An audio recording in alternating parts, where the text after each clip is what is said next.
Nah, ini jawabannya. Mengapa halogen mendeaktivasi cincin padahal merupakan elektron donating group atau gugus pendonor elektron, dan tentunya mempunyai pasangan elektron bebas, tetapi dia mengarahkan substituen keduanya pada posisi orto atau para.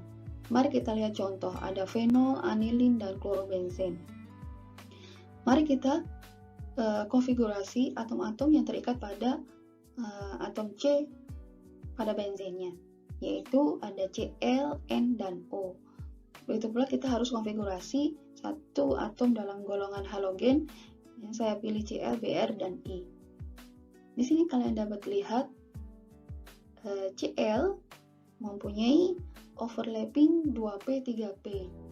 Kalian mungkin bertanya, 2p-nya dari mana? 2p-nya itu adalah dari atom C pada cincin benzen, di mana C konfigurasinya adalah 1s2, 2s2, 2p2. Makanya yang overlapping adalah 2p-nya, ya kan?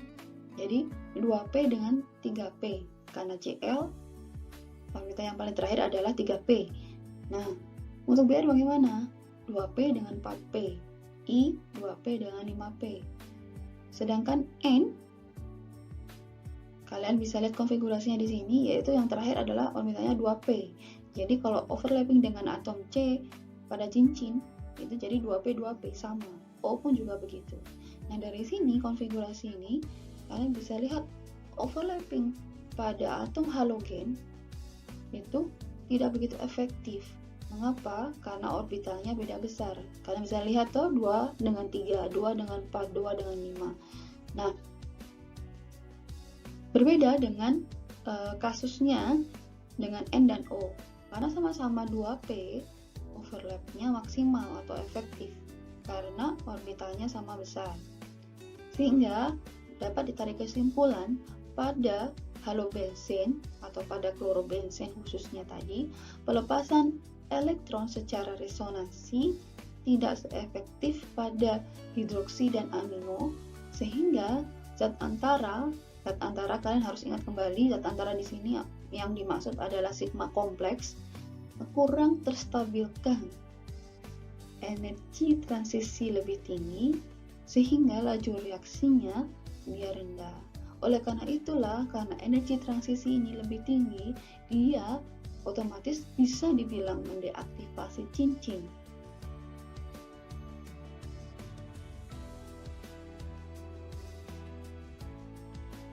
Ya, mari kita lihat beberapa contoh reaksi substitusi elektronik pada benzen yang tersubstitusi atau substitusi kedua. Nitrasi toluen. Toluen bereaksi 25 kali lebih cepat dibandingkan benzen. Mengapa? Mari kita lihat satu persatu. Gugus metil atau gugus CH3, kalian lihat di tabel, dia termasuk gugus apa? Gugus pendonor elektron atau EDG, elektron donating group. Sehingga dia merupakan gugus pengaktifasi. Campuran produk mengandung molekul disubstitusi dengan posisi orto dan para lebih banyak. Mari kita lihat reaksinya. Di mana sumber elektrofil HNO3 saya reaksikan dengan H2SO4 menghasilkan elektrofil NO2+ yang akan terikat pada toluen, sehingga didapatkan produk orto, meta, dan para, di mana produk orto dan para merupakan produk yang lebih banyak dibandingkan metanya. Mengapa?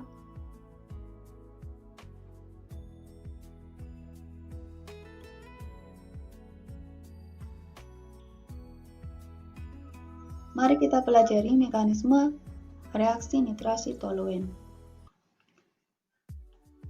Regen HNO3 sebagai sumber elektrofil dari nitrasi toluen ini akan bereaksi dengan asam sulfat dan menghasilkan suatu elektrofil NO2+. Elektron Pi pada benzen akan diberikan kepada elektrofil tersebut sehingga terbentuklah sigma kompleks. Mari kita lihat sigma kompleks pada posisi orto. Pada posisi orto, terdapat muatan plus atau saya bisa bilang di sini adalah suatu karbokation. Karbokation yang terbentuk pada bentuk-bentuk resonansi dari sigma kompleks pada posisi orto terdapat karbokation tersier dan sekunder. Begitu pula pada posisi para. Akan tetapi pada posisi meta, kesemua bentuk resonansinya dalam bentuk karbokation posisi sekunder. Dari ketiga sigma kompleks tersebut dapat kita tarik kesimpulan di mana pada posisi meta tidak terdapat bentuk resonansi karbokation tersier. Seperti kita pelajari pada bab sebelumnya, di mana kestabilan karbokation secara berurutan, karbokation sekunder lebih stabil dibandingkan sekunder, dibandingkan dengan primer, dibandingkan dengan karbokation metil. Oleh karena itu, intermediate yang lebih stabil jika dinitrasi terjadi pada posisi orto dan para. Mengapa? Karena pada posisi meta, sigma kompleks yang terbentuk atau bentuk resonansinya tidak ada yang dalam bentuk karbokation pada posisi tersier, semuanya dalam posisi sekunder. Oleh karena itu, orto dan para lebih stabil sehingga rendemennya atau hasilnya atau produknya lebih banyak.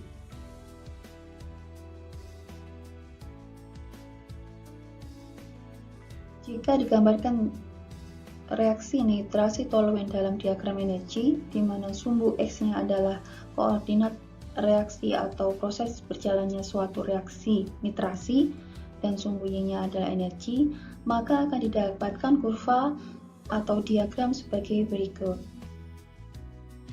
Di sebelah kiri kita dapat melihat perbandingan antara benzen dan toluen, di mana benzen adalah yang biru, toluen adalah yang hitam. Jika ditambahkan dengan elektrofil plus NO2+, maka akan didapatkan suatu transisi atau sigma kompleksnya tadi, zat transisinya yang seperti di puncak gunung itu, di mana benzen terdapat di atas dan untuk toluen ada di bawahnya, di mana substituen pada posisi metal dia ada di tengah yang hitam, dan posisi substituen yang kedua pada posisi orto dan para pada garis yang paling bawah atau yang hijau. Artinya apa? Artinya adalah posisi pada orto para memberikan energi yang paling rendah, sehingga itulah senyawa yang paling stabil dan keberadaannya atau kelimpahannya yang paling banyak. Sedangkan posisi meta di atasnya dan benzen yang paling atas. Seperti yang pernah saya kemukakan di belakang, yaitu jika dibandingkan dengan benzen, toluen lebih cepat 25 kali. Mengapa? Nah, dari sini kalian bisa mengetahuinya karena ada gugus metil. Gugus metil sendiri adalah elektron donating group, sehingga dia bisa mengaktifasi cincin benzen untuk bereaksi cepat dengan elektrofil plus NO2+, sehingga produk yang didapatkan melimpah. Melimpahnya adalah substituen yang pada posisi orto dan para.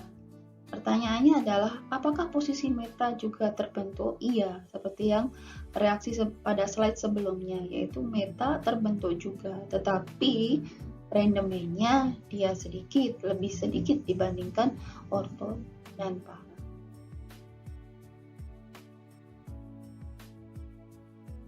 Contoh substitusi kedua adalah substitusi pada nitrobenzen. Nitrobenzen bereaksi 100.000 kali lebih lambat dibandingkan benzen. Gugus nitro atau NO2 berperan sebagai pendeaktivasi. Kalian harus flashback lagi tabel-tabel tentang gugus pendeaktivasi dan gugus pengaktifasi. Ya, nitro termasuk bagian mana? Nitro adalah gugus penarik elektron atau electron withdrawing group. Oleh karena itu dia sebagai gugus pendeaktivasi. Campuran produk mengandung molekul disubstitusi dengan posisi meta lebih banyak. Jadi ini berbeda ya dengan yang toluen tadi. Dia posisi meta lebih banyak dibandingkan orto dan para. Substituen pada aktivasi mendeaktivasi pada semua posisi, tetapi posisi meta kurang dideaktivasi. Bagaimana penjelasannya? Mari kita lihat slide berikutnya. Mekanisme reaksi dari substitusi kedua pada nitrobenzen dapat dilihat pada slide berikut, di mana di sini kalian lihat yang paling atas ada serangan pada posisi orto, kemudian para, dan paling bawah adalah meta. Mekanismenya bagaimana? Sama seperti sebelum-sebelumnya, di mana ikatan rangkap memberikan elektron P-nya kepada elektrofil. Di sini elektrofilnya ditulis A+. Nah, kemudian terbentuklah sigma kompleks dan terstabilisasi oleh resonansi. Nah, di sini perbedaannya apa dari posisi orto, para, dan meta? Kalian harus fokus pada stabilisasi resonansinya, di mana pada posisi orto terdapat bentuk resonansi atau bentuk sigma kompleks, di mana muatan plus dari N plus dan C plus yang merupakan karbokation itu berdampingan atau di situ disebut adjacent. Begitu pula pada posisi para. Ternyata terdapat juga muatan plus yang saling berdampingan sehingga menyebabkan posisi ini sangat tidak stabil. Nah, bagaimana dengan posisi meta? Ternyata pada posisi meta bentuk resonansi atau sigma kompleks tersebut di mana muatan plus berdampingan ternyata tidak ada. Nah, dari sini dapat ditarik kesimpulan bahwa pada posisi meta, maksud saya pada serangan pada posisi meta, stabilisasi resonansinya lumayan stabil. Oleh karena itu, nanti akan berhubungan dengan produk akhirnya, di mana produk akhirnya lebih banyak. Karena stabil, energinya rendah, otomatis limpahan atau produknya dia banyak atau rendemennya dia banyak.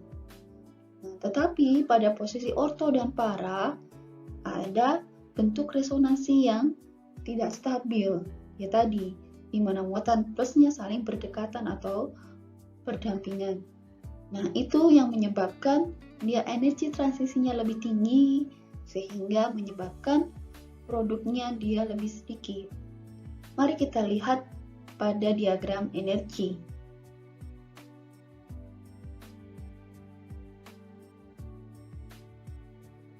Jika dijelaskan pada diagram energi, reaksi substitusi elektrofilik pada nitrobenzen jika dibandingkan dengan benzen, maka akan terlihat kurva seperti di slide ini, di mana energi transisi atau bisa kalian lihat pada puncak bukitnya itu, pada benzen energi transisinya dia paling rendah dibandingkan dengan nitrobenzen. Mengapa? kalian harus pahami bahwa gugus nitro adalah gugus elektron withdrawing group atau gugus penarik elektron, sehingga dia menarik elektron ke pusat dari N-nya dan O, sehingga menyebabkan benzen kurang kaya elektron. Jadi dia sedikit terkurangi elektronnya. Artinya apa? Dia mampu mendeaktivasi reaksi substitusi elektrofilik. Sehingga apa yang terjadi kalau terdeaktivasi? Dia kurang bereaksi. Oleh karena itu, jika dibandingkan dengan benzen yang tidak ada substituennya, pasti benzen kelimpahannya lebih besar. Akan tetapi, jika dibandingkan dengan serangan pada posisi orto, para, dan meta, akan berbeda. Seperti yang kalian ketahui sebelumnya, bahwa meta pada stabilisasi resonansinya atau struktur resonansi pada sigma kompleksnya tidak ada muatan plus yang saling berdampingan, sehingga tidak ada yang tidak stabil. Oleh karena itu, kelimpahannya atau produknya dia lebih banyak. Otomatis kalau kita lihat pada diagram energi ini, posisi meta dia ada di tengah atau di bawah dari posisi orto, para. Lalu benzen, seperti pernah saya terangkan sebelumnya, dia adalah gugus pendeaktivasi atau gugus yang dapat membuat reaksi pada cincin benzen melemah. Akan tetapi, dia mampu mengarahkan substituennya pada posisi orto dan para. Karena halogen pada halobenzen atau atom halogennya sangat elektronegatif, mereka akan menarik kerapatan elektron dari cincin secara induktif atau induksi melalui ikatan sigma dengan cara mendeaktivasi, seperti saya bilang tadi. Tetapi, halogen memiliki pasangan elektron bebas, bahkan 3 pasangan elektron bebasnya, yang dapat menstabilkan sigma kompleks melalui efek resonansi sehingga mampu mengarahkan posisi substituen keduanya pada posisi orto dan para. Di sini kalian dapat lihat di mana serangan orto sebagai berikut, meta dan para sebagai berikut yang dapat kalian lihat pada mekanisme reaksi ini.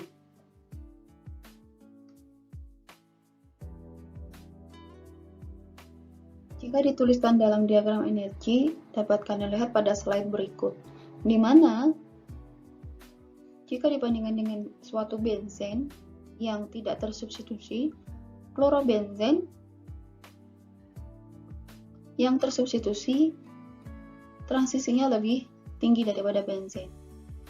Hal ini disebabkan karena efek induksi atau dari efek keelektronegatifan dari atom-atom halogen itu lebih berperan daripada efek resonansinya.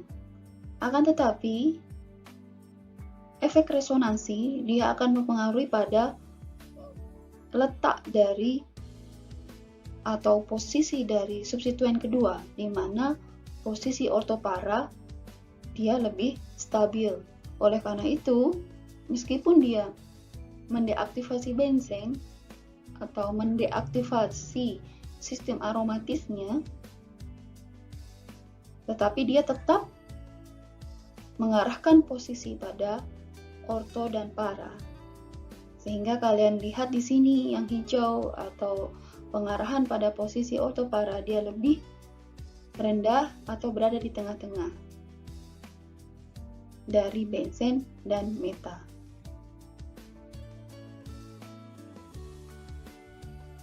Kita mulai memasuki substitusi yang baru, yaitu substitusi nukleofilik pada benzen. Kalau selama ini kita pelajari substitusi suatu elektrofilik yang terikat pada benzen, tetapi sekarang adalah nukleofil. Nukleofil sendiri apa sih? Nukleofil adalah spesies yang tertarik ke suatu muatan positif atau suatu pusat positif. Kebanyakan nukleofil dalam bentuk anion, namun bisa juga dalam bentuk molekul polar yang netral seperti H2O, butanol, NH2. Jadi, kalau selama ini kita berpikir bahwa elektrofil yang miskin elektron bisa diberikan elektron oleh benzen yang kaya elektron.